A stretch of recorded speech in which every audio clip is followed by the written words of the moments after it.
Jadcherla MLA Anirudh Reddy సారా అమ్మకాల వ్యాఖ్యలపై విమర్శలు వెలువెత్తారు. దీంతో ఆయన తన వ్యాఖ్యలపై వివరణ ఇచ్చారు. కల్తీ సారా అమ్మాలని తను అనలేదని, స్వచ్ఛమైన ఇప్పపూత ద్వారా సారా గురించి కూడా మాట్లాడానని అన్నారు. ఇప్పపూత సారా తయారీలో ఎస్టీ సోదరులు కోటీశ్వరులుగా మారుతారని ఎమ్మెల్యే అన్నారు.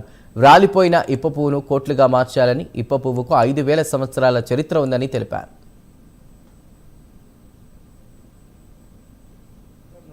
దానిపైన రీసెర్చ్ చేసి, అంటే ఉట్టే కాదు, దాని అసలు ఇప్ప పువ్వు అంటే ఏంది, అసలు సారా వాళ్ళు ఎట్లా తయారు చేస్తానే దానిపైన ఒక రీసెర్చ్ చేసిన తర్వాతనే నేను దాని గురించి నేను మాట్లాడి, అది కూడా నేను మాట్లాడిన ఓన్లీ 1 పాయింట్. కానీ టీవీలలో మాత్రము చాలా వేస్తారు, ఇట్లా సారా షాప్లో ఓపెన్ చేయాలి, సారా అమ్మాలి ముందులాగా అని చెప్పి నేను ఎప్పుడు అట్లా మాట్లాడలేదు. నేను అన్నింది ఒకటే మాట, నిన్న వెనకటికి ఇప్ప పువ్వుతో తయారు చేసిన సారా తాగితే 110 సంవత్సరాలు బ్రతికినారు.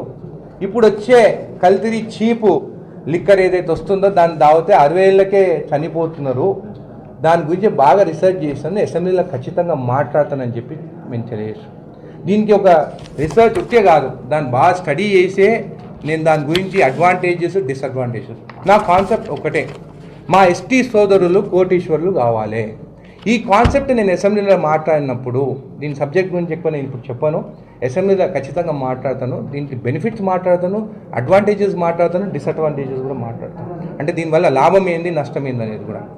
5,000 సంవత్సరాల దానికి హిస్టరీ ఉన్న ఇప్ప పువ్వు సారా ఇది.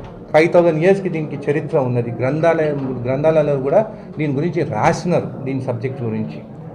సరే, మధ్యలో దాన్ని ఎందుకు క్యాన్సిల్ చేసిందో, ఏం చేసిందో, కల్తీ లిక్కర్ కానీ కెమికల్స్తో చేసడం కానీ దానివల్ల హెల్త్ ఇష్యూస్ కానీ ఆపిన, అది డిఫరెంట్ సబ్జెక్ట్. నేను మాట్లాడేది ఇప్ప పువ్వు గురించి.